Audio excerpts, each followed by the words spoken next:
আচলতে আমাৰ হয়তো সৌভাগ্য যে আমি আজি এতিয়া বৰ্তমানৰ দিনত যেতিয়া চৰকাৰী বিদ্যালয়লৈ মানুহে প্ৰায় পিঠি দিছে সেইখিনি সময়ত আমাৰ বিদ্যালয়লৈ ছাত্ৰী আহিবৰ কাৰণে বা ছাত্ৰীক ইয়াতে এটা নামভৰ্তি কৰাবৰ কাৰণে অভিভাৱকসকলে ইয়াতে হেতা ওপৰা কৰিছে। আমাৰ দেখি ভাল লাগে, এটা ভয়ো লাগে, এটা ডাঙৰ ৰেছপঞ্চিবিলিটি। গতিকে আমি প্ৰত্যেকবাৰে ধৰক 150ৰ পৰা 170ৰ ভিতৰত এডমিশ্যন আমি দিবলগীয়া হয়। 150 আচলতে দিব নোৱাৰি, আমাৰ 3টা শাখা। তথাপিও আমি যিহেতু বহুত ল'ৰা ছাত্ৰী আহে আৰু তেওঁলোকৰ নম্বৰৰ ভিত্তিতে আমি তেওঁলোকক যিহেতু এটা পৰীক্ষা লৈ পেলাই এডমিশ্যন দিওঁ, গতিকে সেইকাৰণে আমি প্ৰায় 170মান সদায় দিবলগীয়া হয়। এইবাৰো আমি তেনেকেই দিম বুলি ভাবিছোঁ। প্ৰায় 400 ফৰ্ম ইয়াৰ পৰা আমাৰ তেওঁলোকে লৈছে, পৰীক্ষা দিব আজি ছাত্ৰীসকলে।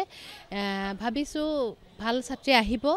আৰু আপোনালোকে সকলোৱে ইতিমধ্যে গমেই পাইছে আমাৰ বিদ্যালয়খনৰ বিদ্যায়তনিক দিশ বা সহবিদ্যায়তনিক দিশ সকলোতে আমাৰ ছাত্ৰীসকলক আমি যিমান পাৰোঁ আগুৱাই নিবলৈ চেষ্টা কৰিছোঁ আৰু তেনেকৈ তেওঁলোক আগুৱাই গৈও আছে। হয়তো সেইটোৱে এটা কাৰণ যিটো কাৰণে অভিভাৱকসকল ইয়াৰ প্ৰতি আকৰ্ষিত হয়। আৰু এইবাৰ আমাৰ সুখবৰ, আমাৰ বিদ্যালয়ে A গ্ৰেড পাবলৈ আমি গুণোৎসৱত সক্ষম হৈছোঁ। মাত্ৰ 3 নম্বৰ কম পোৱাৰ কাৰণে আমি A+ নাপালোঁ বাৰু, সেইটো এটা দুখৰে কথা। তথাপিও ভাবিছোঁ অহা বছৰ বা ইয়াৰ পিছৰ পৰৱৰ্তী সময়খিনিত আমি আৰু ভাল ফলাফল দেখুৱাবলৈ সক্ষম হ'ম।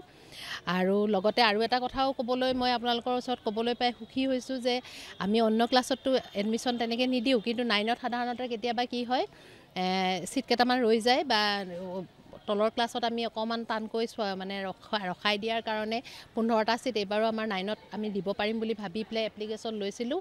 কিন্তু সেই 15টা ছিটৰ কাৰণে ইতিমধ্যে আমাৰ তাত 85খন এপ্লিকেশ্যন পৰিছে। আৰু 6-7জন মানুহে মোক কালিৰ পৰা আহিছে। আজি ৰাতিপুৱাও আমাৰ 6 আৰু 9ৰ কাৰণে, 7ৰ কাৰণে, 8ৰ কাৰণে মানে এডমিশ্যন বিচাৰি পেলাই মানুহ আহি গেটৰ মুখত হুলস্থুল কৰি আছে। কিন্তু আমি সেইখিনিতো দিব নোৱাৰোঁ, কাৰণ ইতিমধ্যে আমাৰ ছাত্ৰী সেইবিলাক ক্লাছত ভৰ্তি হৈয়ে আছে। গতিকে সেইটো ফালৰ পৰা চাবলৈ গ'লে আমি ক'ব পাৰোঁ যে বিদ্যালয়খনৰ নিশ্চয় কিবা এটা ভাল মানে মানুহৰ চকুত আছে বা ভাল ধৰা পৰিছে, যাৰ কাৰণে তেওঁলোকে আমাক বিচাৰি আহিছে। আৰু আমাৰো দায়িত্ব বাঢ়িছে, যিহেতু মানুহে বিচাৰিছে, দায়িত্ব আমি পালন কৰিবলৈ চেষ্টা কৰি আছোঁ আৰু কৰি যাম বুলি আমি আশা ৰাখিছোঁ। আৰু চৰকাৰৰ ফালৰ পৰাও কিন্তু এটা মানে আমি আমাৰ খুব মানে উৎসাহিত হৈছোঁ। আমি সেইদিনাখন যিটো গুণোৎসৱৰ ৰিজাল্ট হৈ গ'ল, তাত যিহেতু A+ পোৱা বিদ্যালয়খিনিক যেতিয়া তেওঁলোকে সম্বৰ্ধনা জনালে, তাতে শিক্ষামন্ত্ৰী মহোদয়ে নিজে আমাৰ বিদ্যালয়ৰ নাম লৈছে।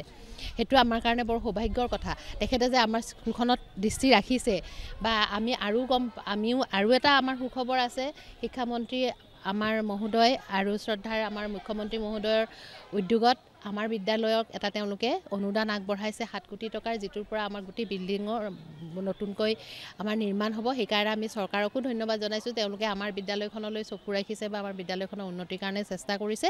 গতিকে এই গোটেইবিলাক কথা মিলিয়ে হয়তো আমাৰ বিদ্যালয়খনলৈ আমি ছাত্ৰী আহিছে বুলি আমি ভাবিছোঁ।